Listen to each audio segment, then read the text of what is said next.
Prayer.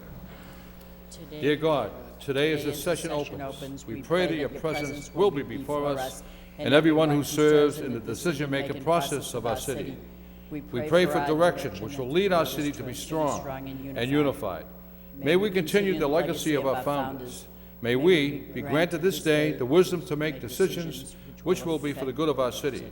We also pray for your special blessing on all those who are working to transform our city and make it a better place to live and work. Amen. I pledge allegiance to the flag of the United States of America and to the republic for which it stands, one nation, under God, indivisible, with liberty and justice for all.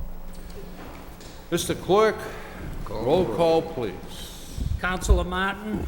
Here. Councilor Armin Mercia. Here. Councilor Rita Mercia. Here. Councilor Milanazzo. Here. Councilor Broderick. Here. Mayor Caulfield. Here. Councilor Elliott. Here. Councilor Kazandrian. Here. Councilor Lenzi. Here. 9 present. Thank you. The chair would like to recognize Councilor James Milanazzo for a moment of silence. Thank you, Mr. Mayor. I'd like to request a moment of silence in darkened chambers for Madeline A. Brennan. Mrs. Brennan passed away Friday morning, September 4th. She was the wife of Peter Brennan, and they would have celebrated their 47th wedding anniversary on November 10th. She was born in Lowell, the daughter of the late Paul and the late Madeline Crowley. She attended St. Peter's Grammar School and was a graduate of Keith Hall. Mrs. Brennan was best known as a floral designer, and she was actually affectionately known as Madeline D. Florette.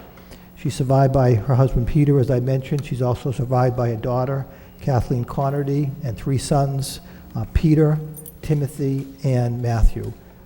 She was a terrific neighbor in the Belvedere section, and she'll be truly missed by her family and friends. Thank you. Thank you, Councilor. Councilor Rita Mercia. Thank you, Mr. Mayor. I'd like to offer a moment of silence in darkened chamber for Joseph Saab, the widow of the late Adele Elias Saab. Joseph was educated in the Lowell schools. He served with the United States Army during World War II. Joe was a lifelong resident of Lowell and was a communicant of the Immaculate Conception Church. For over 60 years, he was a local realtor working throughout the area with real estate. He was a member of the VFW Post 662 and the American Legion for over 50 years. He is survived by his sister Rita Dunlap and 3 brothers, Peter, Louis, and Thomas. Our sympathy to his family. He will be truly missed. Thank you. Thank you, Councilor Rita Mercia. And the mayor would like to offer a moment of silence with darkened chambers for Senator Edward M. Kennedy, a man who served not only the Commonwealth of Massachusetts, but his country for 47 years. He did it with zeal, he did it with class, and he did it in a way that those people who didn't have a voice had a voice. And I can't begin to tell you how many millions of dollars he brought into the Commonwealth of Massachusetts and into this city, whether it was for bridges, roads, schools, whatever it might have been. Senator Kennedy was a champion of the people. And he was a champion for education. And he will be sorely missed in the Senate. And may he rest in peace. Councilor Martin. Thank you, Mr. Mayor. If I could add about Senator Kennedy, I know he often had the interests of the people at Lowell at heart. I know when I served as mayor during the first flood in 2006, it was a pretty trying day here. Spent a lot of the day touring places, but most of the day in the command center.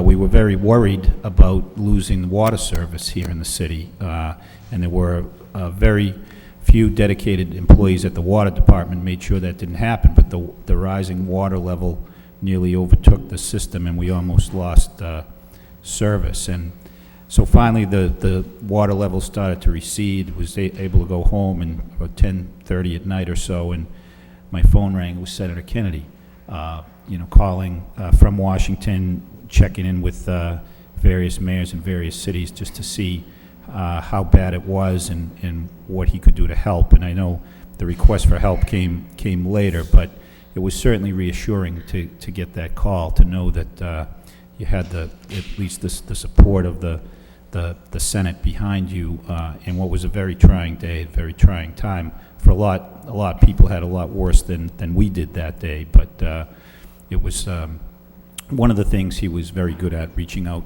to folks and reassuring them that we would see better days ahead. I'd like to recollect just a little bit here, when Mayor Martin brought up the story when he was the mayor last year, when Senator Kennedy's office and his family recognized that he had a terminal illness. My office sent best wishes, our thoughts and prayers to him and his family. And at least probably 4 days later, we received a picture of Senator Kennedy with a handwritten note from his wife, Vicki Kennedy, thanking not only the mayor, but the people of Lowell for their thoughtfulness and their prayers. So with that said, let us rise and darken chambers, and also keep in mind the people of our city who passed away at the last council meeting. Thank you.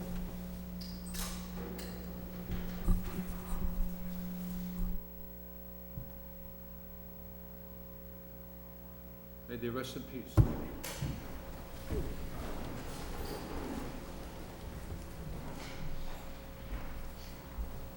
I'll entertain a motion to accept the minutes of the last meeting by Councilor Kevin Broderick, seconded by Councilor Waddy Elliott. All in favor, signify by saying aye. Any opposed?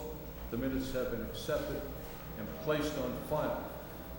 Communications from city manager, responses to council motions. Any council announcement? Thank you, Mr. Mayor. We have a communication from the city manager as a result of a motion by Councilor Elliott regarding the Hamilton Canal District Phase 1, and we have a pre-construction public meeting scheduled for this Thursday at 5:30 over at the Lowell Auditorium. And as a result of seeing this report, it came to mind that Councilor Kazanjian had actually filed a motion to have both the both the Neighborhood Subcommittee and the Economic Development Subcommittee meet on a regular basis to review the progress of the Hamilton Canal District. So if I could, I'd like to suggest that we meet, both subcommittees meet 2 weeks from this evening at 5:30, the Economic Development Subcommittee and the Neighborhood Subcommittee, in order to begin getting updates, regular updates on the Hamilton Canal project. So just to alert the other members of those two subcommittees that, I'd like to schedule that for the 2 weeks from tonight at 5:30. Thank you. Councilor Rita Mish. Thank you, Mr. Mayor. Speaking about the Hamilton Canal District Phase 1 pre-construction, there will be a public meeting, and I think this is important for the public to understand about this meeting, that will be scheduled on Thursday, September 10th at 5:30 at the Lowell Memorial Auditorium, whatever the 3V room is. I don't know, didn't know they had numbers and letters and things. But this is important because it says, in response to a motion made by Councilor Elliott, Trinity committed to working with their general contractor to provide opportunities for local residents to apply for construction jobs associated with the project. I think this is very important. Now, it will be on Thursday at the auditorium for the general public to come in to meet with contractors and learn about the construction plans and applying for construction jobs. So I think that's a very important announcement to make when we're talking about jobs in the Hamilton Canal and opportunities for people in the area here. I don't know how many people they're looking for, but it would be worth it if, with the job status the way it is today and people needing jobs. So I think it's very important to go down there, and I would suggest that people do that. And again, it'll be 5:30 on Thursday, September 10th. Thank you. Anyone else? Councilor Broderick? Thank you, Mr. Mayor. Through you, if we could just add to the meeting, if we could include or send invitations to the delegation and Congresswoman Songers's office as well. Try and I think it's important. I think this is now coming to a head where we're seeing the results. We're going to see some jobs created, and it's all good in this difficult economic climate. And I think we want to make sure we invite everybody so everyone has the same knowledge and we're all on the same page going forward, because it's going to be critical. Thank you. Councilor Elliott? Just briefly, Mr. Manager, is there any way you can put this on public access, or is it planned to go on public access? Just I believe it's already on our website, but we can certainly put it Okay. on public All right. access, and we've issued press briefings on that, and so we'll make sure the word gets spread okay, out. thank you. Councilor Kazanjian? Thank you, Mayor. I think it's a great idea. Like I brought the motion up a while back ago to get it. And I think we discussed we're going to bring it up in sometime this September for that subcommittee meeting. Councilor Broderick brought up a good point with the state delegation and also Nikki Songus. But very important to get Trinity here, whether it's Mr. Keefe or some representative of Trinity and Adam Becky or someone from his department. So at that point in time, we'll have a lot of questions, and we should be able to get the answers for all these questions that we're going to be asked. And I think it's important for us and also important for the people out there, so everybody realizes what's going on and when they're going to start breaking ground and so on. Thank you. Any other comments? If none, accept the communications. Place them on file by Councilor Armin Mercia, seconded by Councilor Milonazo. All in favor? Signify by saying aye. The communications have been accepted, placed on file. If I may, if I can take something out of sequence, you have received a petition from one Lowell, and it's on a revised agenda you have. And I'd like to read the cover letter from the solicitor. I'd like to move to suspend the rules and take it out of Move order. to suspend the rules by Councilor Milonazo, seconded by Councilor Rita Mercia. All in favor of the suspension of the rules, signify by saying aye. Any opposed? The suspensions are in order.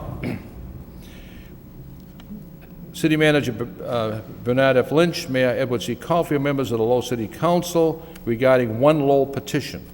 Dear Mr. Manager, Mayor Caulfield, members of the City Council, attached is a certification letter dated September 3rd, 2009, along with the petition for special law relating to elections in the City of Lowell.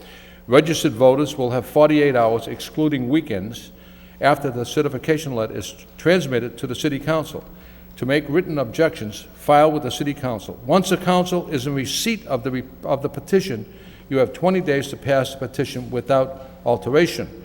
If the Council votes to pass the petition, it proceeds to the Legislature as a Home Rule petition. It then follows the Home Rule petition process. If the Council does not pass the petition, or if no vote is taken, it will be placed on the November ballot. In the event that the petition is placed on the November ballot, it shall contain only a fair, concise summary of the measure as determined by the city solicitor, which shall follow the question. Do you approve of a measure summarized below? Should you have any additional questions regarding this matter, please do not hesitate to contact me. Very truly yours, Christine O'Connor, City Solicitor. And I think what I'd like to see the council do is move so we can get this on the ballot without sending it to the legislature. I believe people went out and got 4,500 signatures to get this on the ballot. And right. Councilor Rita Mercia. Thank you, Mr. Mayor. You know, sometimes in government, we don't always agree with what transpires, but democracy is important to the fact where people had a desire to put something on the ballot. They went through extraordinary measures to do this in the hot sun and many, many hours, and days where we probably went to the beach, they stood out in parking lots and tried to obtain all these signatures. I may not agree with this is okay, but I would move that we send it to the solicitor to get it on the ballot without going through a home rule petition. I think if we could stop this, I would like to have the solicitor weigh in and let us know, give us some direction here, Madam Solicitor, on what we should do. Well, as indicated, in the event that the council didn't pass the petition, it wasn't approved, you could direct that it would, in essence, go on the ballot. Or if you took no action at all, it would go on the ballot. And again, 6-7. So if we take no action at all, it'll automatically go on the ballot. It would automatically go on the ballot, okay. But you could. But we can accept the petition. You could place it on file. You could accept the petition, place it on file, with the understanding that the intent is to direct it to the ballot. Okay. And I would do that, direct it to be placed on the ballot. I think this is a move that many people struggle very hard with, and I think it's worth that they should have that right. And so I'd like to make that comment and say that they did a tremendous job to do that. It's not an easy thing to get that many signatures. They did that, and I'd like to see that it be there. Councilor Martin, Councilor Broderick, and I think Victoria Fallberg would like to speak. Councilor Martin? Thank you, Mr. Mayor. I think most of us are in agreement with Councilor Mercia's sentiments. I think you have a petition here It's signed by over 5,000 people. Council wants to be supportive of that effort, and yet the memo says we should vote no, which, you know, sounds a little counterintuitive to us. So I think the question I have for the solicitor is there a way we can vote yes and still allow this to send this to the ballot? Can we frame the question in such a way? Right. And by accepting the petition, Madam Solicitor, we accept the petition and place it on file. That's the same thing as saying, put this on the ballot. Right, anything where you're not actually approving it to be sent off to the legislature would have that effect. And I agree it's sort of awkward wording, as is the statute as a whole, but that's the language that we're working with. Council Broderick?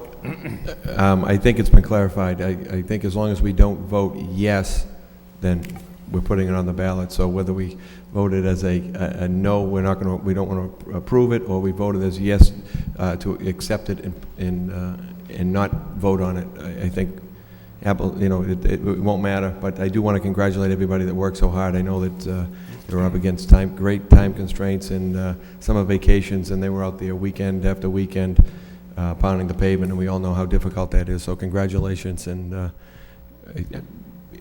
Councilor Rita Mercy has a motion to place it on file. I'll second that so that we can vote yes, I suppose. Victoria Falberg, would you like to address the council?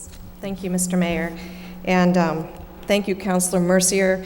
It was hard to do, and I missed going on vacation this summer with my family, and I really appreciate that you recognize that. There were over 8,000 signatures, but we had to do a lot because, as you all know, I'm sure from your own experiences, that many of them aren't valid. People have the wrong address or they're confused about other things. So we ended up with 5,172 valid signatures. So there were a lot of people. And it was a great experience for me in the sense that I got to meet so many people that I had never met before. It gave me insight into the kind of work that all of you have to do all the time, but also what a great experience it is to be experiencing democracy in action. The people that we talked to, many people thought it was great. Some people were not sure, but overall, people were really excited about being able to have a community dialogue and to be able to learn more and to understand more how government works and understand how they, as individual people, can participate, because it's pretty rare that the average voter actually gets to act in this way. So sort of rather than just letting it sort of meander its way onto the ballot, I would really be grateful if you would take a vote. So thank you. Okay. So what's before us is, I'll entertain a motion to accept the petition and place it on file and request that it be put on the November 3rd ballot. So moved by Councilor Rita Mercier, seconded by Councilor Broderick. Any more discussion? Roll call. Councilor Martin? Oh, sorry. Point of order, Councilor and also to take no further action, so that would have the effect of sending it to the ballot. Right. Okay. Councilor Martin? Yes. Councilor Arman Mercia? Yes. Councilor Rita Mercia? Yes. Councilor Milonazo? Yes. Councilor Broderick? Yes. Mayor Caulfield? Yes. Councilor Elliott? Yes. Councilor Kazanjian? Yes. Councilor Lenzi? Yes. 9 yeas. Congratulations.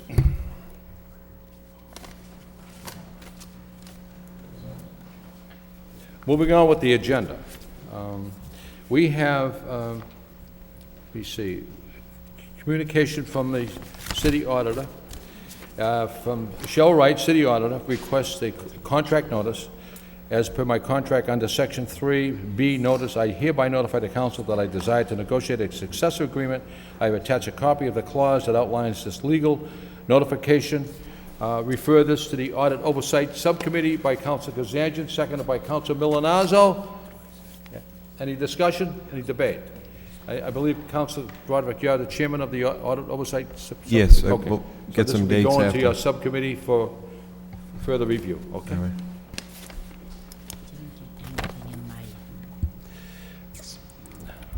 Mr. We Mayor, have, yes, I didn't get anything in my packet about that communication. on the auditor? I You didn't get anything about that. I looked for it, I couldn't find any information.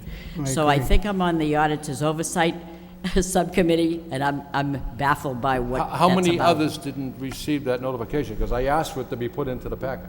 Yeah. I think we all missed it. I don't think we got it. I was looking on the desk to see if it was left for us. If So we could maybe get it, we won't have the meeting for another couple of weeks, so.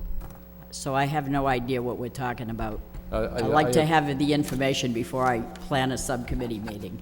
Okay, I don't know what happened. It's all right. So Get it out to them.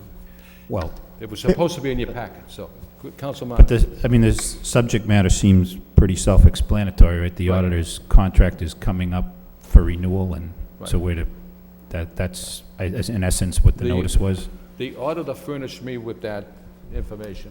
I talked to the solicitor, and I told the solicitor it's on the agenda, and it would be in the packet, so I don't know what happened. Shoot me. I don't know what happened. That's all Sorry. right. Council Yeah, I Council think Broderick? if we have, maybe schedule it 3 weeks out or so, that'll give enough time. Right. Maybe it can be mailed out and circulated to everybody so that everybody has time to prepare, and it should not be a problem, Mr. Mayor. Okay. Any other questions? Sorry about that. We have requests for 3 out-of-state travel. Any discussion or debate on that? Move for approval by Councilor Elliott, seconded by Councilor Lindsay. Roll call. Councilor Martin, Yes. Councilor Arman Mercia, Yes. Councilor Rita Mercia. Yes. Councilor Milonazo. Yes. Councilor Broderick. Yes. Mayor Caulfield. Yes. Councilor Elliott. Yes. Councilor Kazanjian. Yes. Councilor Lenzi. Yes. 9 yeas. I have a communication here from Manager Lynch. Lowell Cultural Council pursuant to the authority vested in me as city manager under Massachusetts General Laws, Chapter 10, Section 58 and 962. I have appointed the following person to membership on the Lowell Cultural Council: Marina Sampa Shell, 277 10th Street, Lowell, Mass. Confirmation is not required by the city council. Accept the communication and place it on file by Councilor Arman Mercia, seconded by Councilor Bill Martin. Moving on with the agenda. Authorizing the city manager to apply for, accept, and expend a grant from Target in the amount of $750 to help fund the purchasing of 3 digital voice video recorders. Whereas the city of Lowell is desirous of accepting a grant from Target, and whereas in 1990, Target established a law enforcement grant program which supports criminal justice agencies working to make our communities safer, and whereas the grant will make available to the city the sum of $750 to provide funding for the purchase of 3 digital voice video recorders, and whereas the Lowell Police Department will utilize the funding to purchase equipment that will allow the Lowell Police Department to more effectively investigate shoplifting incidents.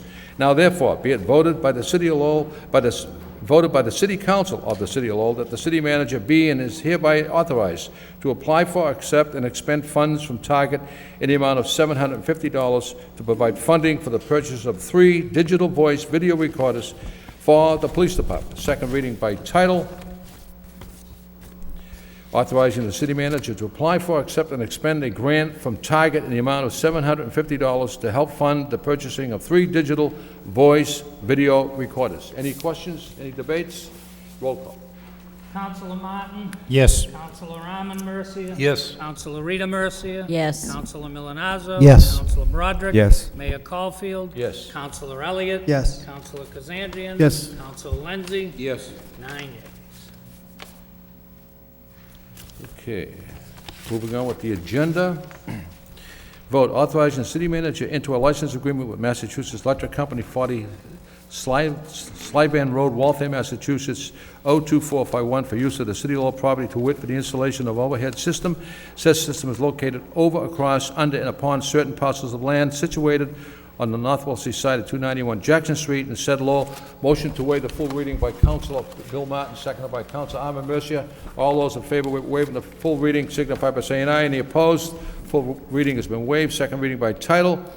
Authorizing the city manager to enter a license agreement with Massachusetts Electric Company, 40 Slyland Road, Waltham, Massachusetts, 02451, for use of City of Lowell property, to wit, for the installation of an overhead system. Said system is located over, across, under, and upon certain parcels of land situated on the northwesterly side of 291 Jackson Street in said Lowell.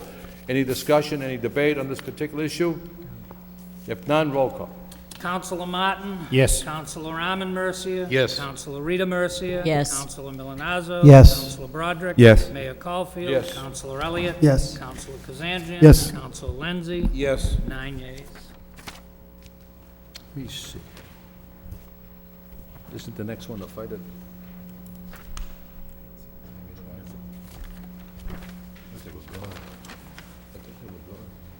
All right, moving on with the agenda. Authorizing the city manager into a license agreement with FIDA LLC with principal offices at 8899 Beverly Boulevard, Suite 510, West Hollywood, California, 948, for use of the city law property to wit 150 Fleming Street, Daly School, and surrounding areas for placement of production-related equipment related to the upcoming motion picture, The Fighter. Be it voted by the City Council of the City of Lowell as follows, that the city manager is hereby authorized to enter a license agreement with FIDA LLC with principal offices at 8899 Beverly Boulevard, Suite 510, West Hollywood, California, 948, for use of City of Lowell property to wit a 150 Fleming Street, Daly School, and surrounding areas for placement of production-related equipment related to the upcoming motion picture, The Fighter. Second reading by title. Authorizing the city manager to enter a license agreement with FIDA LLC with principal offices at 8899 Beverly Boulevard, Suite 510, West Hollywood, California, 948, for use of City of Lowell property to wit 150 Fleming Street, Daly School, and surrounding areas for placement of production-related equipment related to the upcoming motion picture, The Fighter. Councilor Elliott. Just briefly, I know we've done a number of these, Mr. Mayor, Mr. Manager. Can you just explain exactly, I mean, we're just releasing or giving permission to use names, titles, logos, things like that? There's no liability, no indemnification, just... I'll ask the solicitor. And I know we to respond. voted It's a number of essentially these, just and allowing them to use city property, and they, for the movie. for the movie, and then there's some type of compensation to the city, or in some cases. Well, that was my next question. Right. Is there any compensation possible? Not that we're looking to make any money on this, but if we can, it'd be nice. We did explore at the outset whether any compensation could be had for use of our logo and things of that nature, and unfortunately, the answer was no. That being said, there was some compensation that was given in the case of the school department, this most recent one, which is the last one, and this will fall under the general insurance liability that the fighter took out, indemnifying the city for any and all of the properties that they've used during the course of the filming. And so that's really just to clean up this last bit of property that they used, and I think about $10,000 came in. Most of it was in the form of, will be in the form of a reimbursement for expenditures of custodial help and things like that. Councilor Armin Mercia. Thank you. They're gone, aren't they? I Yes. mean, so this agreement is to clean up? Correct. This is the last one. They've already signed off on the agreement, and this will formally put this last piece of property under their insurance. In the event that there was a claim down the road for anything, it'll be covered, will be protected. Did we ever get any revenues from the hooded meters that was? Yes, we did. Okay, so We do every time- receive, Every time payment there for was a those. hood on the meter, they pay for it? that's correct. They pay for a day's worth of parking at that metered Okay, spot. thank you. Councilor Kazanjian. Thank you, Mayor. So in other words, we're going to be using a daily school, is that correct, Mr. Manager? Is that what they propose to do? They already They already used used it. They already used it? Okay. Right. Okay, They use various properties throughout the city, okay. and they always come in with a request. Sometimes they had already shot that segment of the movie, and that's, I guess, the movie business, so. Mr. Mayor, I think it's great that they're here and they're doing the movie, but I've got a call from a business owner, was back on maybe a couple of weeks ago. They were on Aiken Street, and I think they were at the Top Donut. Yes. Yes. Blocked the street off, and this one individual he knew nothing about it, and he came in the next day to go to, to open up his operation, and the street was blocked off. Okay. And he couldn't get any access for business to go in and out. He said, if I knew, I would have taken, it was a nice day, I would have taken a day off Right. and done something else. But as long as the individuals that are performing the movie can get it out there to the business owners, so, or even the residents, so they know what's going on, where they're blocking streets off, this, that, whatever. Mr. Manager? Counsel, I couldn't agree more, and I'll follow up and see what happened that day and see why there wasn't that notice given. I agree. We need to make sure they get that notice. I must say, before we take a vote on this, that I was speaking to Deb Belanger, and as far as the economic value of this movie being made in Lowell, or any movie, I believe there was 700 hotel rooms booked for something like 3 months. The restaurants were doing an outstanding business, and this movie and the director and the staff came into Lowell. They left Lowell with a different opinion of Lowell. They said, what a great, great city you have here. I'm going to vote present on this because on that segment at Top Donut, they interviewed me, and they said, this could be in the movie, so I'm just going to vote present. Did you get paid? Right, right. Did you get paid, Mr. Mayor? Well, I told them I don't want any money, and if there is any money, it will be donated to the senior center. But I'm just going to vote present, just to you know, Okay. to protect any ethnic violations. That's So, two roll of, call. that's two of yours. Councilor Martin, Yes. Councilor Arman Mercia. Yes, they didn't Councilor pay Rita me. Mercia, Present. Councilor Milonazo. Yes. Councilor Broderick. Yes. Mayor Caulfield. Yes. Councilor Elliott. Yes. Councilor President. Kazanjian. Yes. Councilor Lenzi. Yes. You change that 7 vote to yeas, present? 2 present. Okay, thank you. Thank you. I went there innocently as the mayor to greet these actors, and before you know it, they were, you know, Rita can tell you what happens. Moving on with the agenda. Authorizing the city manager to apply for, accept, and expend a Massachusetts Fire Services staffing grant offered through the United States Department of Education State Fiscal Stabilization Government Services Fund Recovery Act in the amount of $702,959.40 for the City of Lowell Fire Department. Whereas the United States Department of Education State Fiscal Stabilization Government Services Fund Recovery Act has grant funds available under its Massachusetts Fire Services Staffing Grant in the amount of $702,959.40. Whereas the City of Lowell is desirous of applying for accepting and expending said grant funds offered from the United States Department of Education, State Fiscal Stabilization Government Service Fund Recovery Act, and whereas the grant will make available to the city the sum of $702,959.40 to allow the Lowell Fire Department to hire 9 firefighters to fill the unfunded vacancies created by the voluntary retirements of 9 members. The amount includes salary, fringe benefits, estimated overtime expenses, and other direct costs associated with the hiring. This is a 1-year reimbursement grant with no matching funds, and there are no retention requirements at the end of the grant period. Now therefore, be it voted by the City Council of the City of Lowell that the city manager be and is hereby authorized to apply for, accept, and expend a Massachusetts Fire Services staffing grant offered through the United States Department of Education State Fiscal Stabilization Government Service Fund Recovery Act in the amount of $702,959.40. Second reading by title. Authorizing the city manager to apply for, accept, and expend a Massachusetts Fire Services grant offered through the United States Department of Education State Fiscal Stabilization Government Service Fund Recovery Act in the amount of $702,959.40 for the City of Lowell Fire Department. Any questions? Council Broderick and Council Kazanjian. Thank you, Mr. Mayor.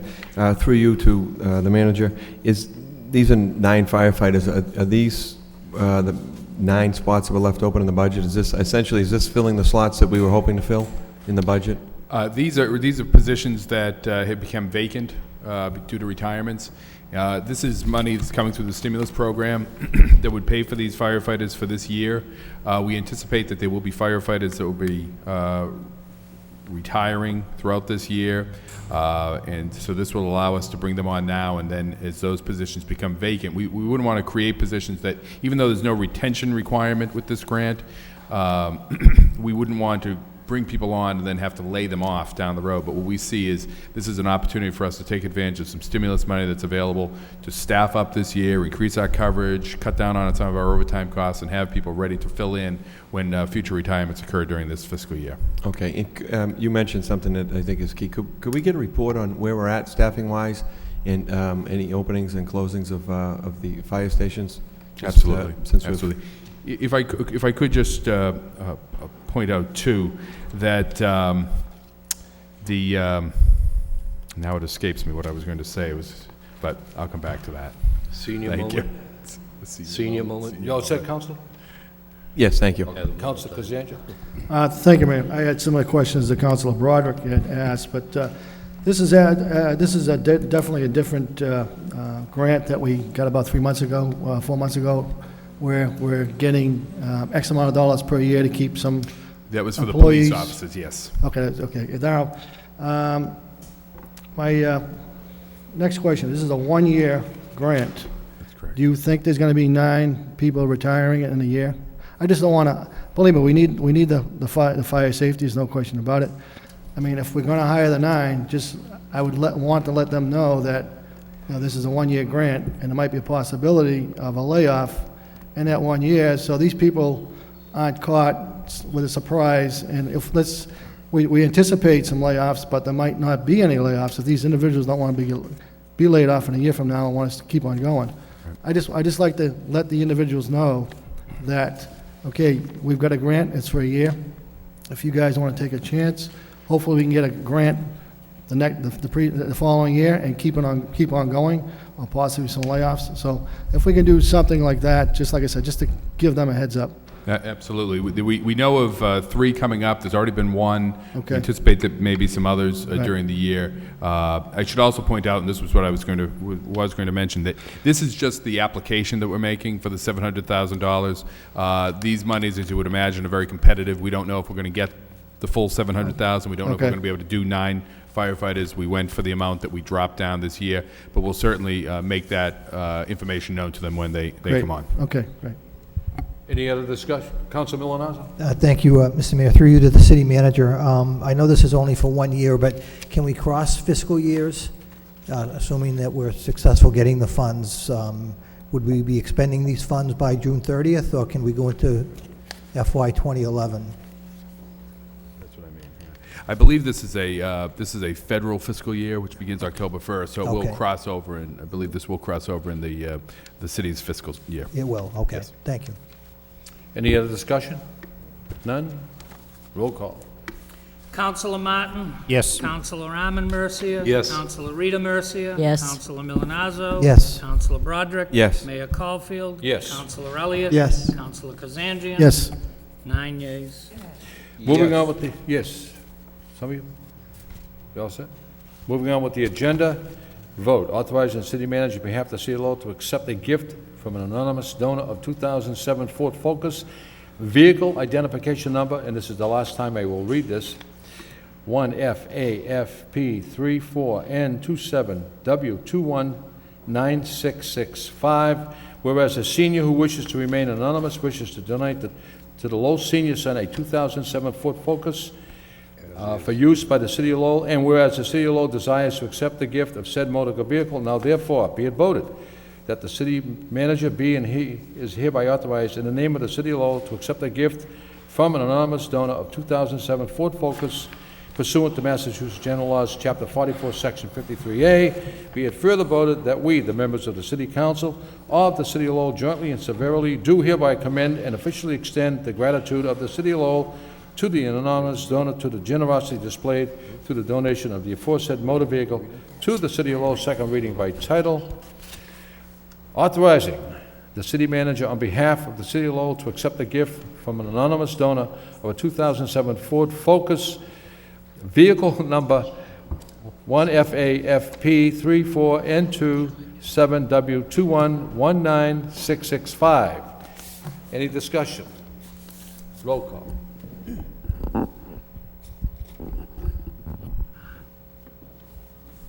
Counselor Martin? Yes. Counselor Armin Mercia? Yes. Counselor Rita Mercia? Yes. Counselor Milonazo? Yes. Counselor Broderick? Yes. Mayor Caulfield? Yes. Counselor Elliott? Yes. Counselor Kazanjian? Yes. Counselor Lenzi? Yes. 9 yeas. Mr. Mayor, we have the person that was here since the beginning for the presentation. I'm sorry. I'm Okay. sorry, too. Okay, before we go into subcommittee reports, I'm sorry. neglected to recognize Ed Bray presenting the 2010 calendar art to the city of Lowell. Ed, I'm sorry, but Ed is a local artist, does great work, and the podium is yours. Thank you very much for having me, Mr. Mayor and the council. My name is Ed Bray, and I'm a local artist, and actually I made my living as a freelance illustrator, and so I do commercial art as well as fine art. And I love the city of Lowell, you know, how they've rehabbed the buildings and the things that they've done here. And I've been out there on the streets producing paintings of the old buildings and courthouses and the city hall and things like that. So I get 10 calendars to present to the council. And I also have some other cards as well. So thanks very much for having me. And I met Ed in the mayor's office last week, and he does exemplary work, and the artwork, Ed, is fantastic. So I know the councils will enjoy those calendars. So if you'd like to come in and present those calendars, do so. sure.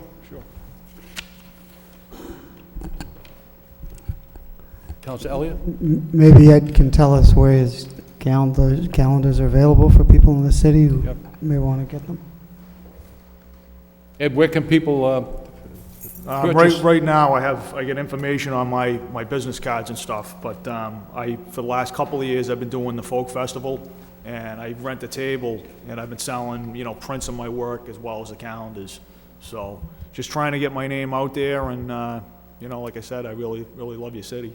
So And I want to apologize for not recognizing you. it's quite all right. I'm a patient man, so. We thought you were a council candidate. Council candidate? That's why we were not paying attention. Thank you. Guys, come in here. Yes, go ahead.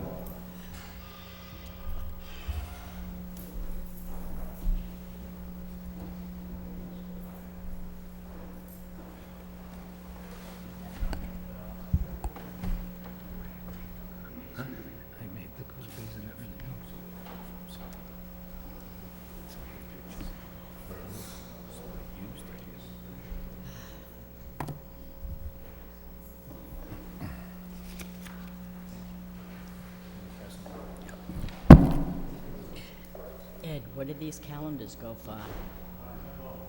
$10. As long as it's not 40, pass them on.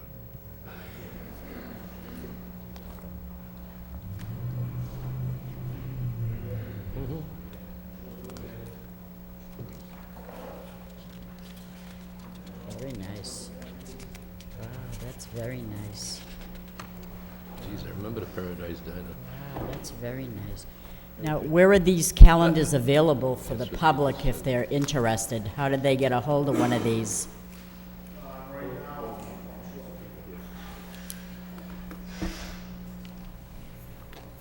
Yeah, right now I'm trying to maybe get them into one of the bookstores or one of the shops, maybe on consignment, or I don't know how they're going to do it, but that's what I was thinking about. Maybe approaching some of the diners, for instance, stuff like that, just to get them out there. Great job. Yeah, I get there's a website actually on the back of that, which also has all the examples of my illustrations and stuff.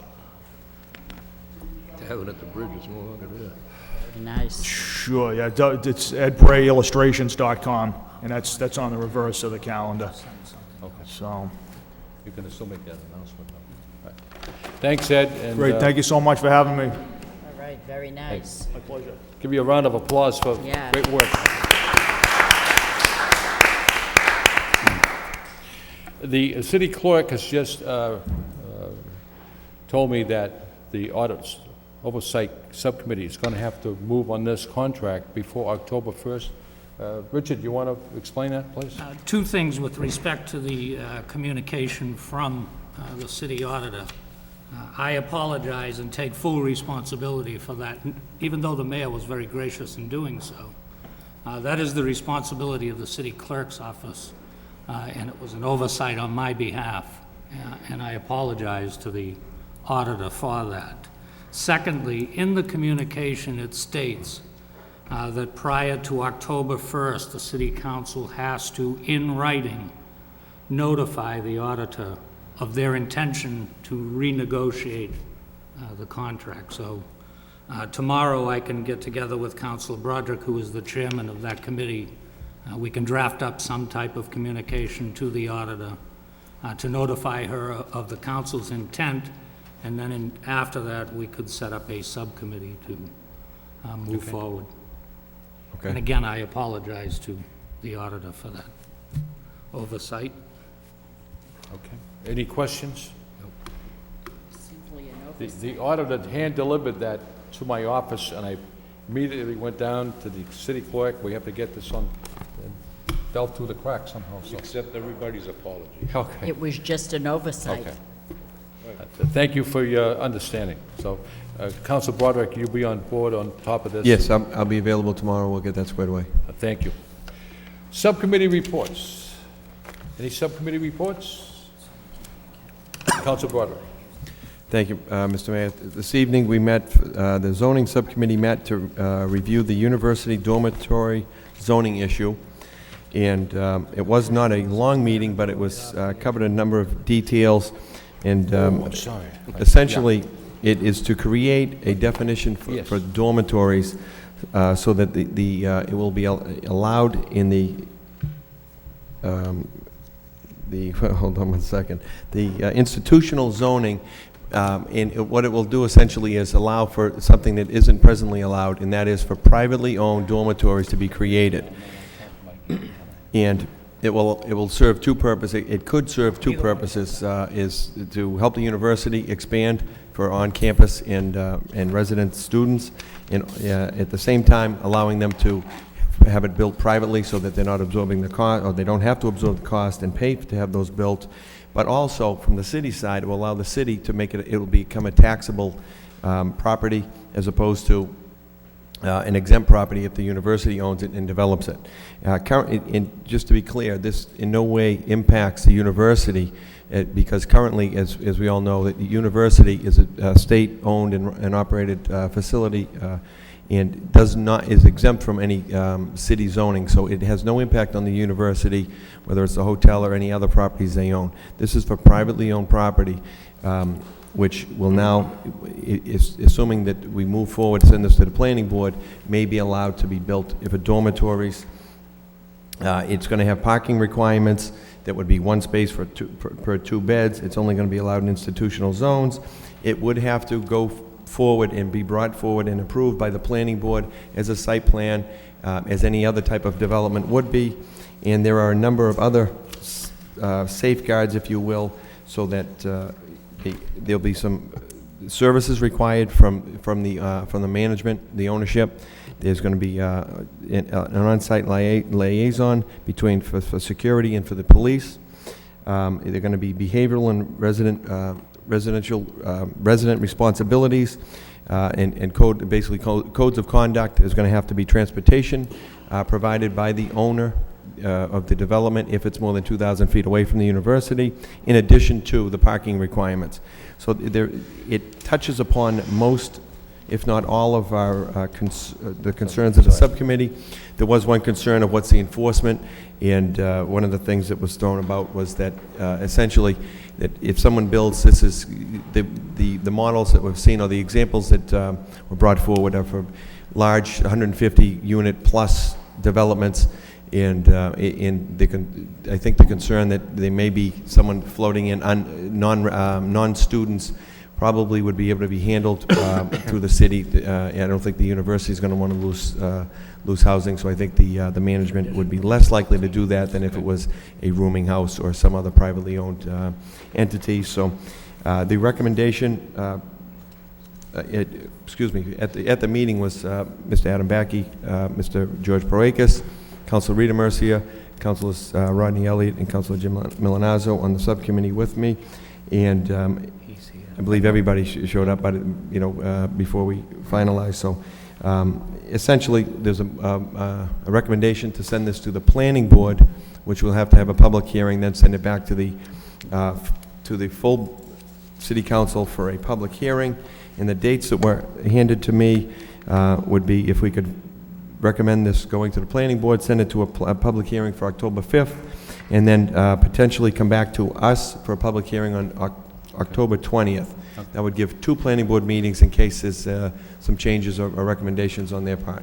Okay, any discussion on the report? Accept the report as a report of progress by Council Rita Mercer, seconded by Council Milonazo. All in favor, signify by saying aye. The report has been accepted and placed on file. Moving on with the petitions.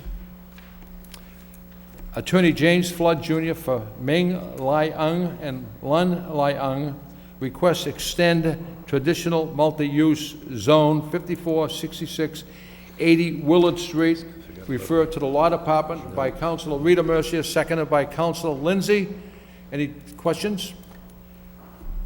The second petition is Christian Dion, 518 Princeton Boulevard, Address Council, the cost of doing business in Lowell. Mr. Dion, you're here if you'd like to speak.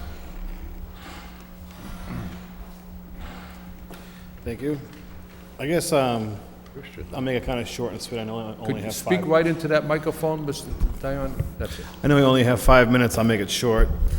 I wanted to put an addition on my house starting May of last year, a 20 by 24 room, which all of you sitting in this room are probably going to think, well, why are you standing here? So I'm standing here because my estimated budget just to winterize it, this does not finish it, is about $5,600. That was last year with the Home Depot. Currently, I'm at $33,600 in fees. Those fees are from the City of Lowell, the Conservation Commission, and those are my own fees for like land survey. My question is, I'm at $3,600 and no one in City Hall has yet told me, okay, you're all done. I still have fees for putting siding on. I have a fee for putting a smoke detector in my house. I have a fee for tearing down an old mudroom to enlarge the room. When do the fees stop? Short and sweet. Everything's documented. I have my house plans here. I'm just not getting any answers. As a homeowner, I figured I'd walk into the building department and say, this is what I want to do. Tell me, what do I need? And they said, you need this, this, and this. I said, great. I'll go off and do that. I go back, I do it. Well, now you need this, this, and this. Okay. Every time I say this, it's costing me money. I said, okay, so now what do I need? Now go to conservation. Okay, go to conservation. What do I need? You need this. Is this it? Am I done? You're all done. I go off and I did that, which is $750. I go back. You're not done yet. Now you need to take out an ad in the Lowell Sun. Then you need to go find out who your neighbors are, which I know who they are, but I guess the City Hall has to tell me who they are. And then when you're done doing that, we'll decide whether we want to let you build or not. I said, wait a minute, after I pay all this money, there's no guarantee I'm going to build my little 24 by 20 room? No. I guess I just don't understand. I mean, here I am following the rules, following the procedures, paying all the money. I didn't do like a lot of other people might do, just do it and hope they don't get caught. So I did it, and now potentially I'm out $3,600. And I guess I don't understand how that's fair in today's economy. I mean, mortgages are underwater. I want to increase the value of my house. I want to stay in the City of Lowell, give you some tax revenue. So I know I'm going to get knocked on the door once it's done, which is fine. I'll pay it. But someone just tell me, when is it going to stop? I've got 10 pages of fees off your website. I don't know which ones I have to pay because no one has told me. Do I assume I pay all of these fees? Because if so, you guys, I mean, putting a faucet in my house, $15. Like I say, tearing down the mudroom, $75. And I asked a dumb question, are you you guys gonna haul the wood away? Well, no. Are you gonna help me tear it down? No. Well, what's the $75 for? It's just a fee. How can that just be a fee? What do I get for the $75? What do you get? So I'm frustrated. So now that you guys are all here, who can help me? Mr. Dion, you met with me in the office, the mayor's office, and what was the cost of putting It's the room? 58% of the cost of weatherizing my house is in fees. In fees? Fees that are... What was the city- cost of putting this addition on your house? It's going to be about $5,600 to winterize it. That was last year's cost. Now, I know the cost of wood is down 30% year over year, so let's just stick with the $5,600 all number. It's about 58% in fees. Now, those fees are what I'm assuming are the city fees. Again, no one's told me what permits I need and which ones I don't need. That includes conservation. That includes me paying for a land surveyor. That includes a plot plan. That includes, you know, a few permits that I pulled out here. I don't know if I'm going to need a smoke detector permit. It's on your website. Maybe I do, maybe I don't. I did not include the tear down fee because I didn't think it was necessary. Maybe I'm wrong, but... Mr. Manager, you wanted to say something? Well, I think, I was just going to say that, you know, obviously, it's difficult for all of us here, myself included, to be able to answer your question. I know. In just sort of a general sense. I mean, we'd have to sit down and say, okay, these are the things. I mean, the whole process of getting a permit, going through the Conservation Commission, the Board of Appeals, it sounds like you may have had to go through the Board of Appeals. No? Okay. I'm at the point now where I have to make a decision to dump another $1,500 into this or to cut my losses and leave. The reason I'm hesitant is you go through this appeal process with conservation and it isn't a yes or no. I mean, it isn't a here's my plans, what do you think? Yeah, and see, the Conservation Commission fees are generally set by state law. Well, the fee is $110. That's minor. I'll pay that 3 times. I'd be happy to have someone sit down from one of the departments to work with you and help you understand some of those issues.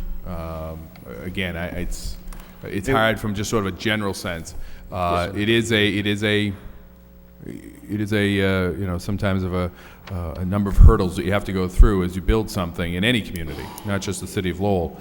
But you know, we'd certainly we'd be happy to sit down and talk to you about that. I'll see if I can find something to do that. One of the things that really frustrated me is after I went through and I had my land surveyor and he asked me 5 times, he told me 5 times, you don't need this. I go, no, I do. The city's asking for it.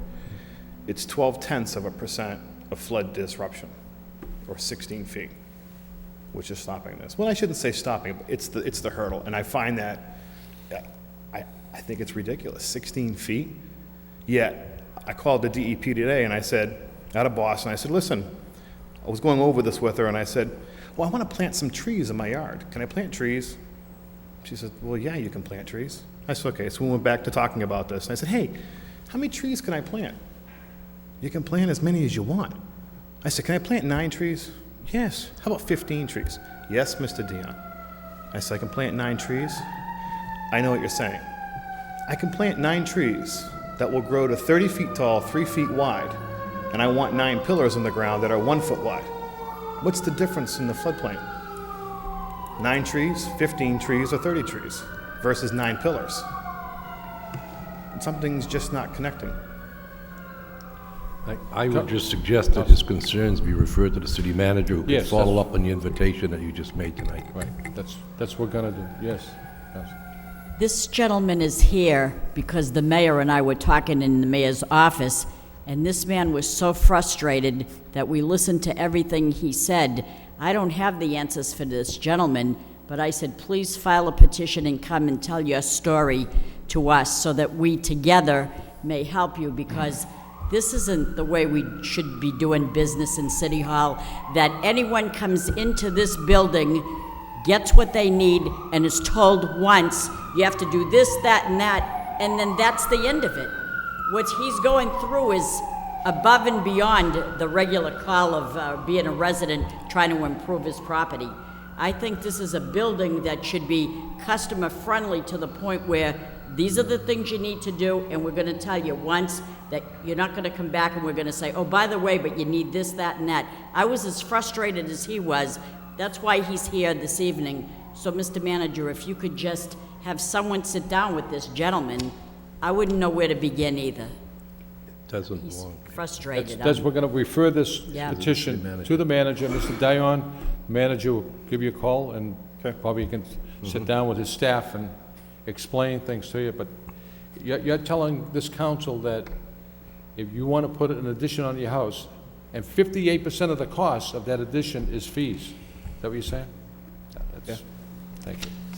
Okay, refer it to the manager by Councilor Amamish, seconded by Councilor Martin.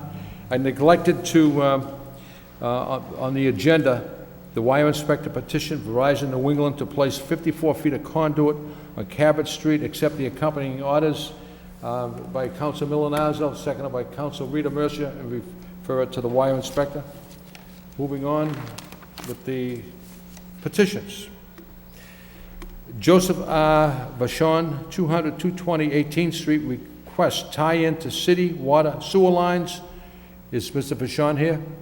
If not, we refer this to the Law Department by Councilor Lindsay, seconded by Councilor Kazanjian. Attorney Stephen Panagiotakis for Brendan and Linda Murphy, 310 Parker Street, requesting encroach on city sidewalk, referred to the Law Department by Councilor Broderick, seconded by Councilor Elliott. And we have one property claim, refer that to the Law Department by Councilor Milonazo, seconded by Councilor Martin. That's all the petitions. Now we're going to move on to the motions. Motion by Councilor Kazanjian. City Council requests the city manager to investigate and report on the issues at 319 Wilder Street, seconded by Councilor Elliott.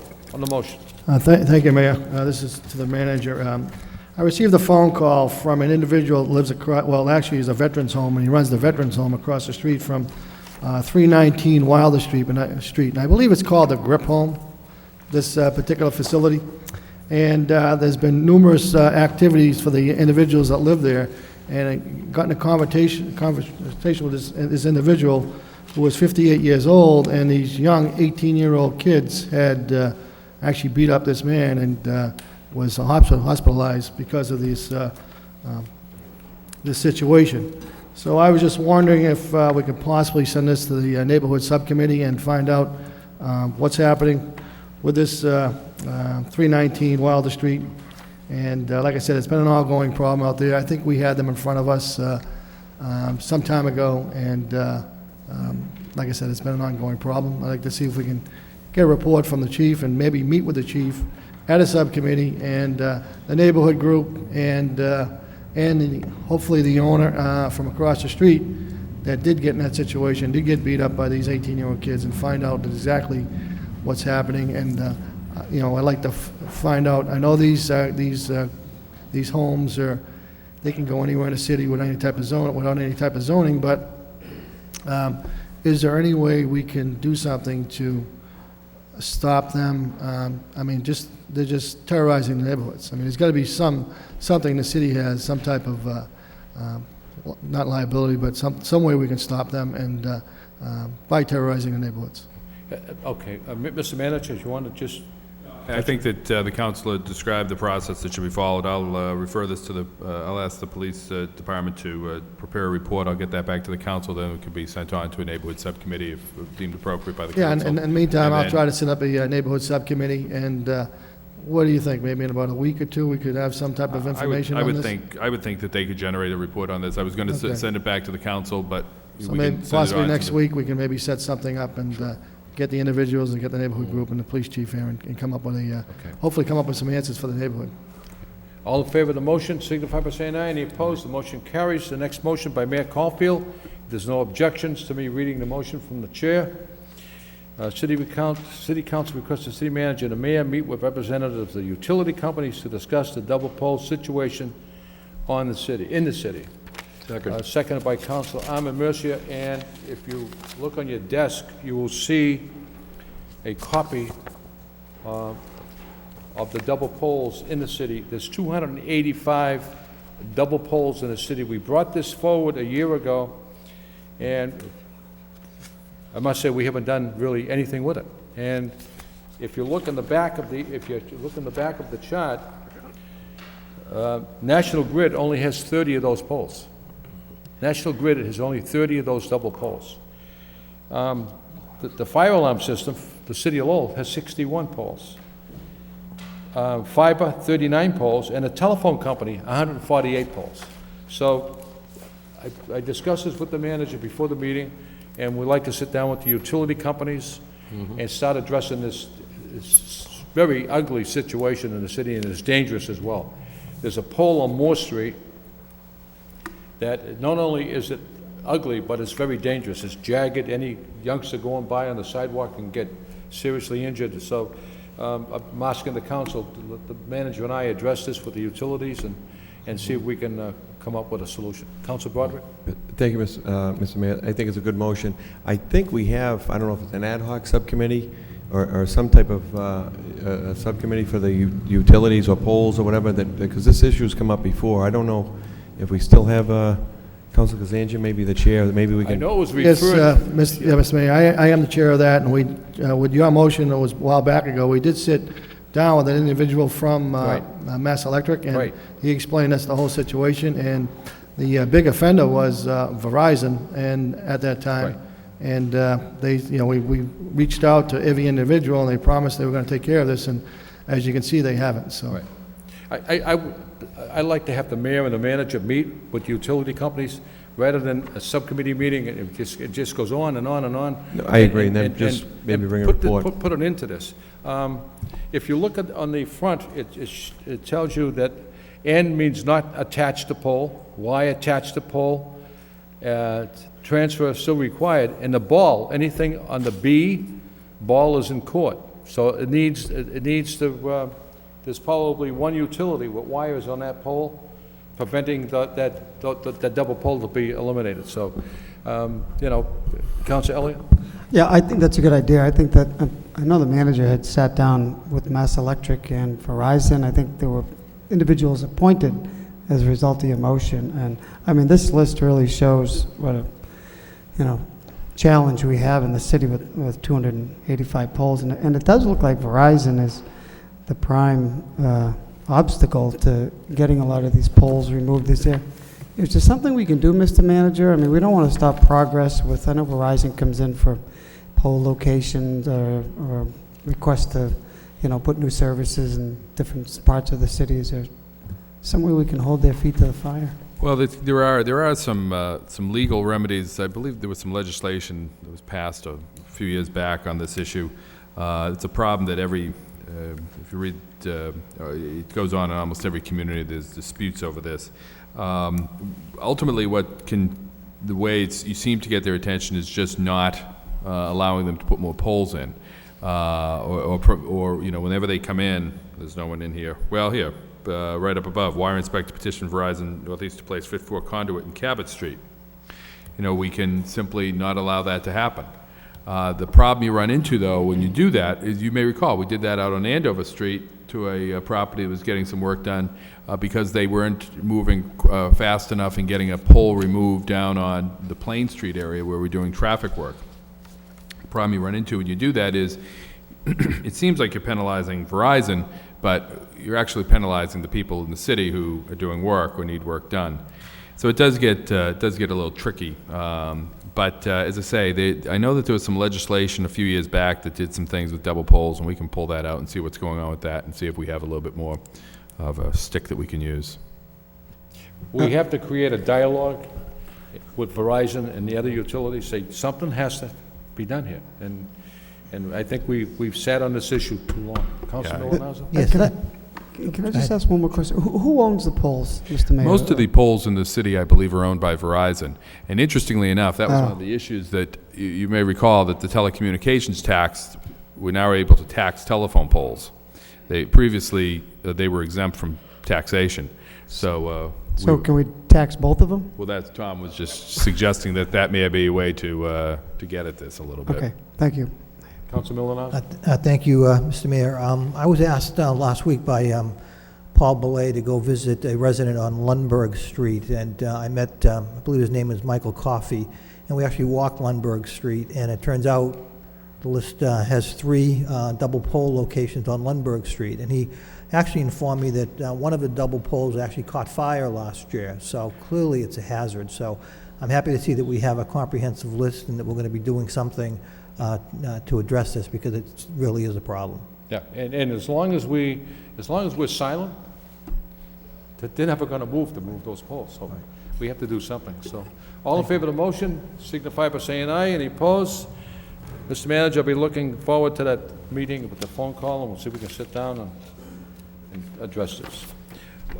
Motion by Council Elliott, requests that the city council begin review of the city manager's goals and objectives in accordance with the Section 6 of the city manager's contract, seconded by Council Milonazo. On the motion?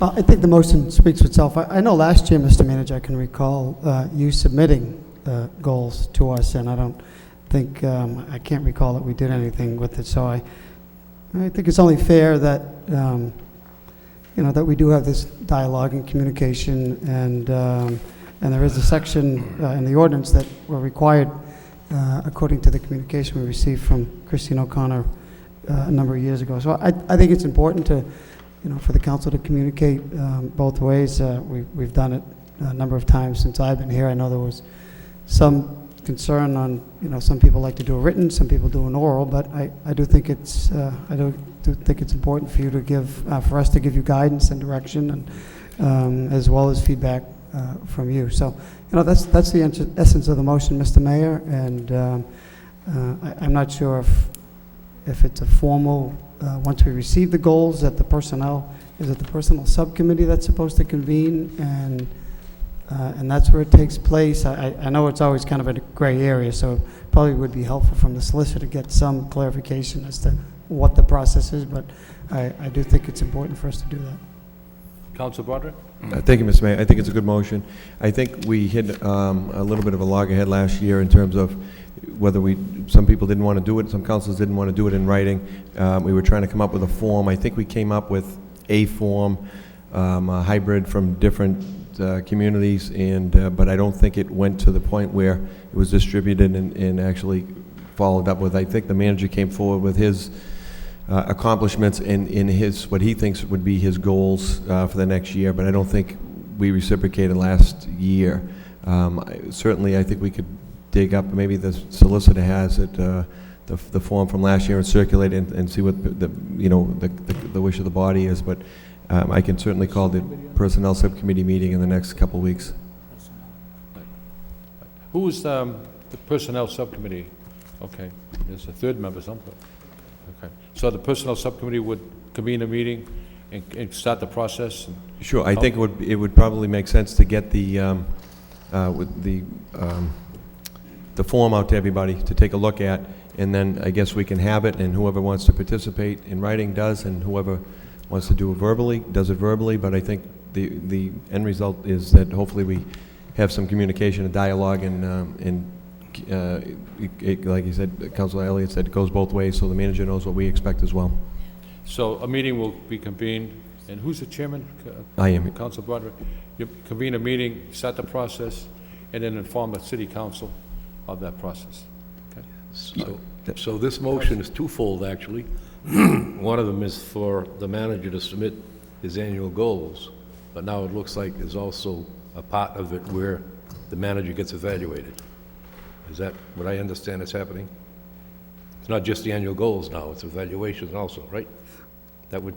Well, his contract states that we are to conduct this. That's what's Right. in his contract, and then by virtue of Chapter 15, Section 15-111, the evaluation process is Okay. required by the ordinance. Just so I understand that we're not only asking the manager to submit annual goals, but also part of the process is evaluating the manager. Because I was one that did not want to fill out any forms, because, you know, the manager gets evaluated by me every Tuesday. But I understand the process is, we're going to be looking for two things. One, the manager to submit his annual goals, and two, an evaluation process on the manager. That's my understanding? Okay. All right. And So to understood. the solicitor, Madam Solicitor, could you furnish the entire council with the contract of the manager? So we'll have that. Okay, thank you. Any other discussion, questions? No. All in favor of the motion, signify by saying aye. Any opposed? The motion carries. Next motion by Council Martin. City Council requests the city manager to have the proper departments work with the state relative to developing a better traffic mitigation plan during the repairs to the Quinn Homes Hunts Fall Bridge, seconded by Councilor Lindsay. Thank you, Mr. Mayor. I Good know motion. Councilor Lindsay did bring this up at the last meeting, and seems since he brought it up, matters got worse, even though that may be hard to imagine that it could get worse. But at least For a few days, the gridlock that he described at the last meeting, which was traffic backed up, up down Nesmith Street and up Andover Street, was really worse than any of us, I think, could ever remember seeing it. I think as people sought alternate routes, that led to gridlock in the downtown as people, sought to use the Bridge Street Bridge. And I was really fearful of what it was going to be like today, with all schools back in session, and yet today it seemed to be better. So I don't know if that people have just given up trying to cross the city at certain times, but this is a long-term project, as I understand, Mr. Manager, right? And to think that we're going to have months and months and months of, gridlock between 4 and 6 p.m. When we had the work on the O'Donnell Bridge, we did things to help with that, with the Aiken Street Bridge going one way. I don't know what the answer is here, but this situation that we faced the last couple of weeks, we can't tolerate. I just think and I don't pretend to have the answer, but folks that work in these bridge projects do it all the time, and we did it better on the O'Donnell Bridge repairs than we're doing here. So the motion is really for people to put their heads together and see what we can do to improve it. Now, with all that being said, it did seem to be better today. I don't know why. I came here. I wasn't able to go watch and see if anything different was being done. But I put the motion on because I think since Councilor Lindsay first raised the issue, things really haven't improved to any degree. Mr. Manager, then Councilor Lindsay. And Well, just by way of a comment, we did, in follow-up to the last meeting, we did reach out to Mass Highway and discuss with them some additional signage and detours and improvements to the overall mitigation plan. One of the issues that I did raise with our engineering department, which then was communicated to Mass Highway, that may have led to the improvements today, although I would have thought it would have been done last week, is the exits leading off of Route 38 onto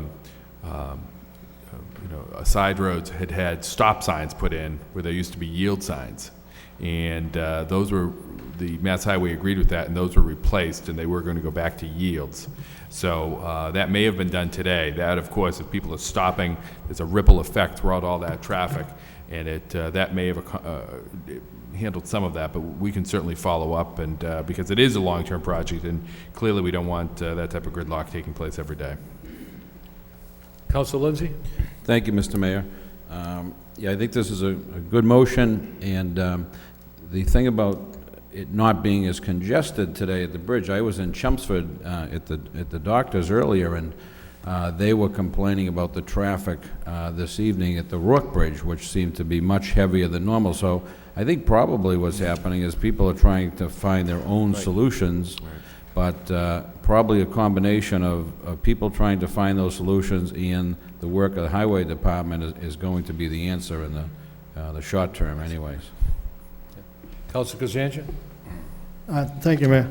Is it possible, I know you said you met with our engineer and the Mass Highway, is it possible to meet with the engineer and come up with a diverting route with police officers? Let's say if they're coming from Andover Street, maybe down a certain street, and just cut that area out and bypass it by taking some alternate routes, and have a police officer from, let's say, 2 to 4 or 3 to 5, or whatever the case may be, and come up with an alternate route, so we're not, because I was there myself, and I couldn't believe it, how far back it was. And I know you're trying to get the thing squared away, because Councilor Lindsay did bring it up, but maybe you suggest that we find an alternate route and come up with some other type of plan. I think we have to go beyond the efforts that Mass Highway is doing and look for our own local solutions. Yeah. So that's what we'll be doing, pulling together some people to work on that. Okay. And I think the problem at the Hunts Fall Quinn Bridge is affecting the entire city. Tucker Boulevard, it was unbelievable. I was trying to get downtown one night, and the traffic was immense, and this is probably the reason for it. All in favor of the motion signify by saying aye. Any opposed, the motion carries. Motion by Council Rita Mercia. The City Council requests the city manager to have the wastewater utility address the odor issues at the Duck Island Treatment Facility, seconded by Council Milonazo. No motion. Thank you, Mr. Mayor. Just when you think things can't get worse, they do. In all the years of my life traveling on 110 on the boulevard by the wastewater treatment plant or down Andover Street, I've never, ever almost gagged as I have in the past, I don't know, it seemed like 3 weeks. I know that every now and then it gets hot in the summer, it gets humid, and you do see that the scrubbers need scrubbing or some darn thing happens, but this was the worst that I've ever seen it. And I'm gonna be honest with you, I get to my street and I don't smell it anymore, so really, it doesn't really affect me.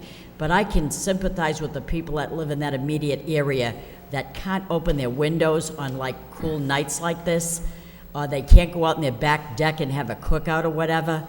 This is really atrocious.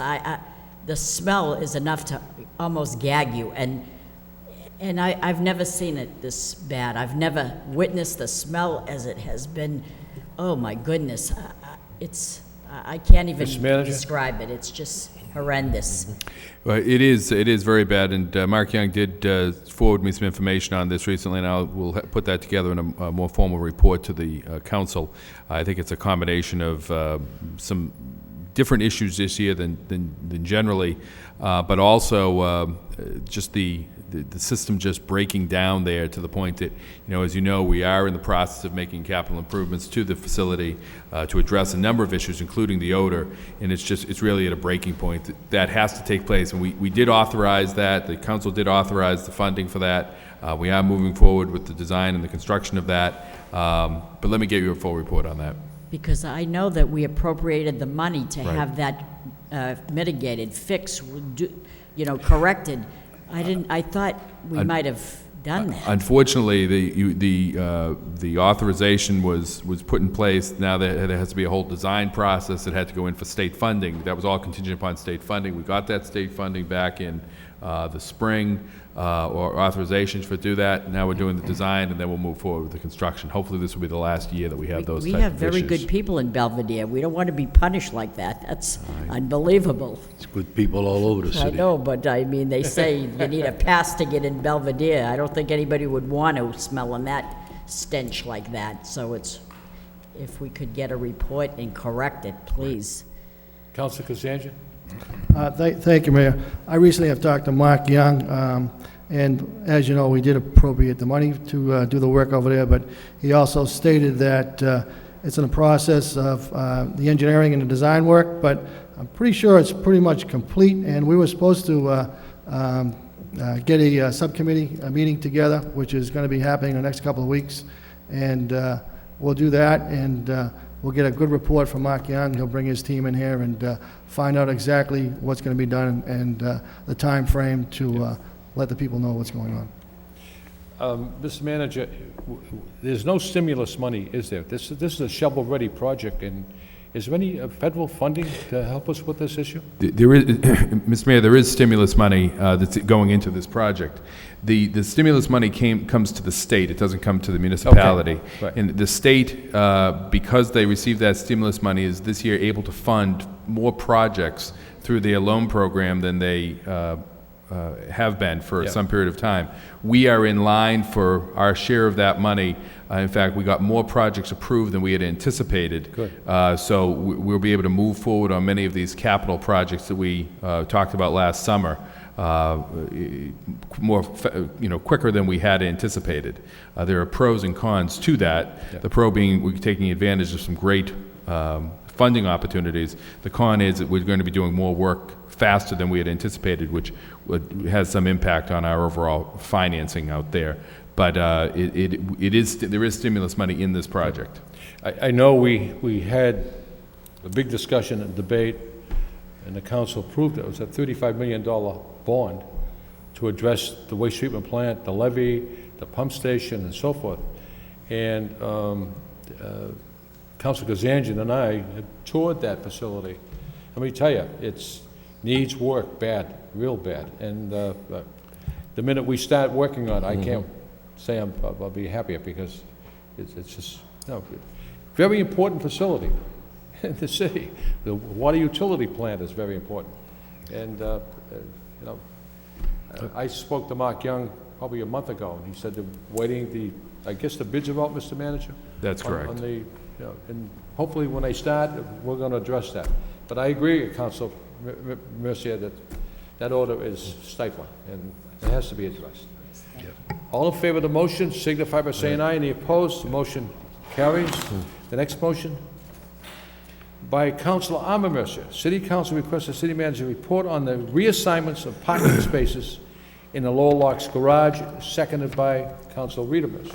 Thank you, Mr. Mayor, but I guess that's already been taken care of. There's not much we can do about it, but I was disturbed when a number of pass card holders were told that they have to go to the 3rd or 4th floor because there's a nest area on the 1st and 2nd, and I found out a nest area means it's for the students that go to the DoubleTree that now occupy it. It would seem to me that the pass card holders that were so supportive of us for all these years would have a preference of the 1st and 2nd floor some way and put the young students on the 3rd and 4th floor.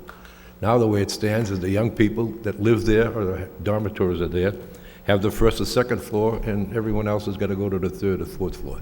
It's done. They put the barricades up already, but I thought it was a poor judgment as far as the pass card holders. I can see the transient trades, but you know, somebody that pays $58, $60 a month to park there and been parking on the 1st and 2nd level, walk across the street to the courthouse, now are relegated to the 3rd and 4th, while these young students who have a lot more energy, you know, could have gone to the 3rd floor. Again, I don't need a report. I found out it's pretty done. They put the barricades up, and there's not much we can do about it unless maybe somebody could take a look at how many pass card holders there are that are, you know, handicapped by this some way. Again, I don't know how many. I just know that I did get a number of calls from people who didn't like the idea that now all of a sudden the DoubleTree is owned by the university and the kids are taking the 1st, the 2nd floor, while the other people who were with us all along now have to go to the 3rd, 4th floor. So I Councilor, if we referred your motion to the manager? Yes, okay. Let the manager... I don't know what you can do about it, but if you Call could the take a look chancellor. at it, because, you know, there's a big difference in age between some of these past, you know, these pass card holders and the students. So you would seem that the reverse should have taken place. The students should have went in the 3rd and 4th. Mr. Manager, go ahead. Yeah, we'll get you a more formal report on this, Yeah. but I think the issue is that, and this was, if you recall, this was an issue I raised back when the university was talking about acquiring the hotel, and there's language in their deed that gave them a certain number of spaces at the hotel, or at the garage, and kind of knew that this was going to be somewhat of an issue of how we manage that. I think the reason that it was done the way it was done is they have, I believe it's 320 spaces, and it's the lower level and up that's easier to fence off to provide those 320 spaces. It would be, you'd have to set up a whole new system to get just 320 spaces up at the top floors. Okay. So I think that it's where you were able to accumulate 320 spaces with their separate entrance and separate exit, so that you didn't have to sort of build something midway through. Okay. Your verbal report is sufficient for me. Thank you. Councilor Milonazo? Thank you, Mr. Mayor. On a related matter, there was some talk that the university would be cooperating with the managers of the Lowell Memorial Auditorium. Is that started to take place? Have those discussions taken place? Because I know that when they have the acts, the performances at the auditorium, you know, people were used to parking at the Lowell Locks garage, and now with 320 parking spaces gone for students, there was some talk that the university, as long as they had enough time, would work on getting those students relocated, whether or not they would be relocated to the upper levels of the garage or whatever they would be able to do. I don't know if it's the Davidson Street lot or what. To my knowledge, that hasn't, there have been discussions, but it hasn't been put into place yet because there hasn't been a requirement to do that. They wouldn't just be moved to the upper floors, they'd be moved to a different location, I think was what the chancellor indicated they would be willing to do. The logistics of doing something like that, I'm not sure how you would ever achieve that. I do know that when the students are not there, then the 320 spaces do free up and people will be able to go down back and use those down below, I believe. Thank you. I attended the opening of the UMass Lowell Annual Conference Center on a Sunday afternoon. There were 400 students who moved into that new dormitory.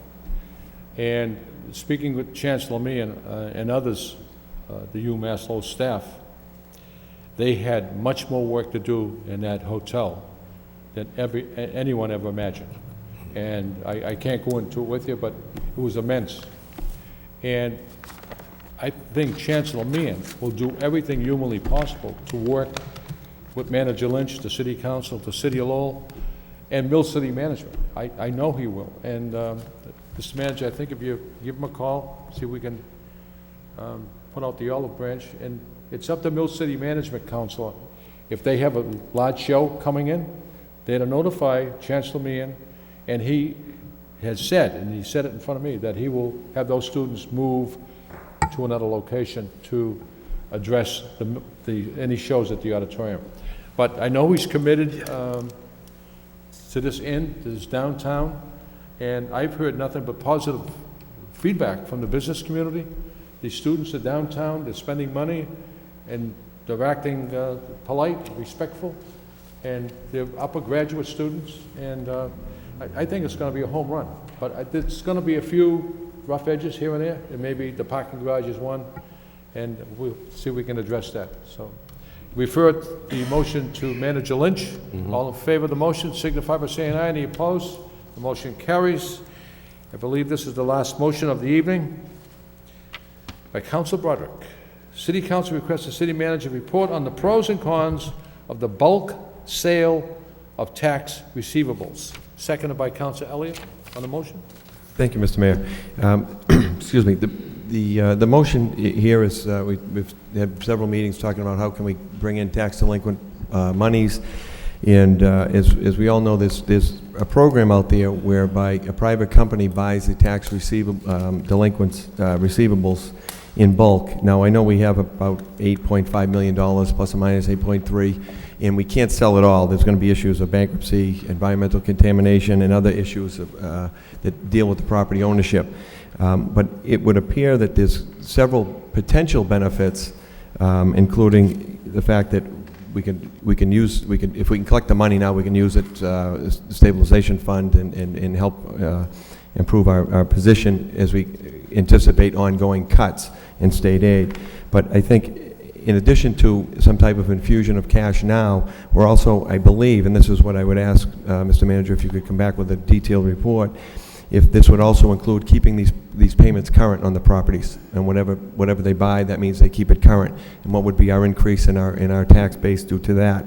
And also, the concerns I have, I mean, those all play in together. The concerns, though, are that if this process, or if we do this, is this going to accelerate the process of basically foreclosures, and have the appearance, or the concern would be that it may move people out of their homes. I don't know if it necessarily will, but it's a valid concern, I think. It would hopefully help encourage workouts with the banks and some of these properties that are upside down. However, we do have to be concerned that the timing of it, and to make sure that I don't know if we can somehow retain any of the foreclosure control on it, so that we don't hand it over and now have a large private company essentially starting tax proceedings against citizens. But I think if we can decide or help, if we can determine what we want to sell, if we can do it that way and break it down, I think that hopefully there's a potential, the pros would outweigh the cons, and essentially, Mr. Manager, if you could come in with some type of detailed report on what you think, if you think this would be something that would be beneficial to the city. I mean, at this point, any extra money we can bring in now to help pad, I think, for the next 9 months would be critical. Thank you. Any other discussion on the motion? Naturally, that would come before the council for vote on anything that was going to be dispersed of. So, all in favor of the motion signify by saying aye. Any opposed? The motion carries. Councilor Broderick. Thank you, Mr. Mayor. If I could just suspend the rules for one moment. Sure. To discuss it's a little bit time sensitive, an issue over at the Riley School that's come to my attention in terms of, apparently there's been a change in the traffic pattern. Motion to suspend the rules by Counsel Milonazo, seconded by Counsel Rita Mercia. All in favor of the suspension signify by saying aye. Any opposed? Suspensions are in order. Counsel Broderick. Thank you. Apparently, there's been a change in the traffic pattern in the drop-off and pickup at the school, and there was, I think, a request made for one-way signs and some paint on the pavement, basically for markings. I know that someone's been out there directing traffic, but I think it's a bit confusing, and school's in now, so if we could, Mr. Manager, if you could look into it, maybe see if we can expedite that. I think that... Right. I know I did speak with a resident about that. We were an official in the school department, and we were looking to do that, the signage and the striping of the roadway. But we'll follow up on that and see where that stands. That'd be great. I mean, school's in now. It becomes more of a public safety issue. I think if we can expedite that. Okay. And Mr. Manager, in that same vein, is there any progress on the crosswalk on Beacon Street for the McAuliffe School? I'll check on that one. I know that there was a question regarding the McAvenue School. We did follow up on that one. There is a crosswalk up there, but on the Beacon, let me follow up on that one. Beacon Street in Centerville, the McAuliffe School, there's no crosswalk there. We'll look at that. Thank you. Thank you. Councilor Kazanjian? Thank you, Mayor. Before we adjourn, I would like to have a point of personal privilege. Okay. Granted. Go ahead. Thank you. I just want to thank my colleagues for allowing me to have this point of personal privilege. I, like each other city councilor, received a disturbing telephone call from Manager Lynch, who relayed a very serious allegation of misconduct against Mr. Ernest Sandy Ames. Naturally, it is upsetting to me when anyone casts a bad light on the city of Lowell. This was particularly upsetting because Sandy Ames is a lifelong family friend and godfather to my oldest daughter, Nicole. Like 7 of my colleagues who declined to comment, I did not feel it was appropriate to speak on a pending personal matter without having all the facts. Without making any judgment, even if only some of the allegations set forth in the report proved to be true, the city manager, as the appointing authority, after a fair hearing, considering all the facts together with mitigating factors, should take appropriate disciplinary action against consistent with the city's progressive disciplinary policy. Further complicating matters, it is that there is an ongoing investigation into what appears to be a very troubled inspectional services department. I will, however, answer questions posed by the Lowell Sun. I begin by apologizing for I have learned that I should have paid closer attention to my business, my association with Sandy Ames as a city councilor. Question number 1, was I aware that Mr. Ames was repeatedly spending city work hours at Kazanji's Auto Parts? No, I was not aware Mr. Ames was spending city work hours at Kazanji's Auto Parts. Of course, if I was aware from this time, Sandy would stop from time to time, visit the location, as he is friends of myself and friends of many of my employees. In retrospect, given my position as a city councilor, I probably should have paid more attention to it, and for that, I apologize.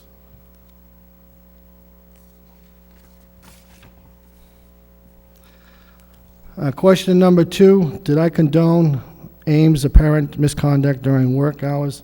Absolutely not. I don't or would not condone any misconduct, whether it was my own employees or city employees.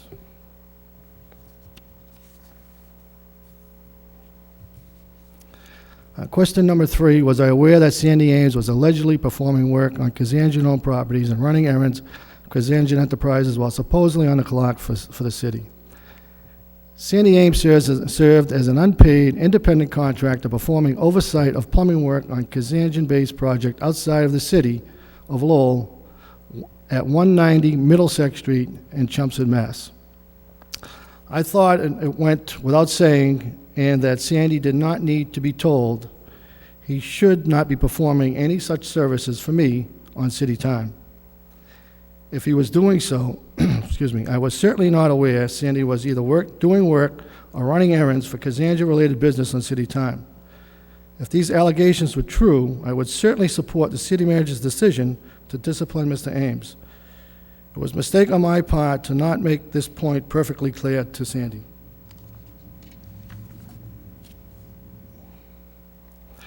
Question 4, did I disclose for a conflict of interest reasons the fact that Sandy Ames also works for the manager of the SAC Club? I am not aware of any conflict exists, but as far as disclosing Sandy as a manager of record and serving as a corporate president of the SAC Club, I would point out in this matter of public record at the Secretary of State's office and also the City of Lowell's License Commission. Sandy has served as president of the corporation and manager since 1998, long before he was a city employee and when I was a city councilor.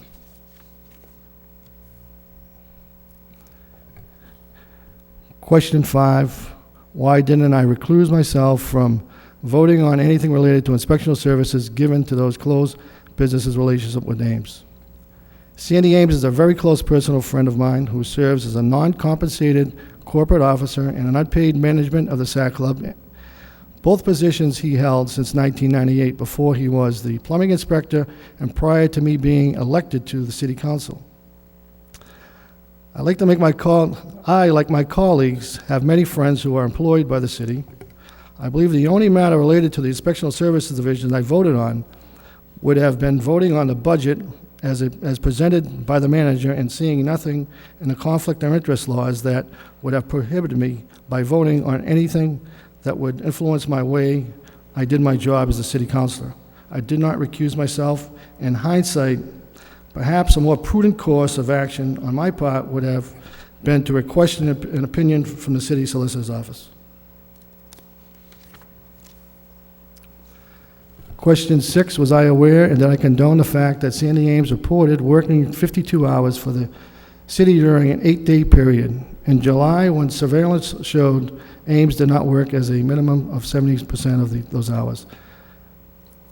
I would have had no way of knowing that Sandy Ames reported to the city during an 8-day period in July. Again, if these allegations are proven to be true, there is no way I could condone such conduct and would support the appropriate actions by the city manager. Question number 7, am I aware that the behavior of Sandy Ames, a business associate, is accused and constitutes a diversion of public funds to a private use and is therefore illegal? As I stated several times before, I had no knowledge that Sandy Ames was doing any work for me while on city time, and I think I have made it perfectly clear I would never condone such activity.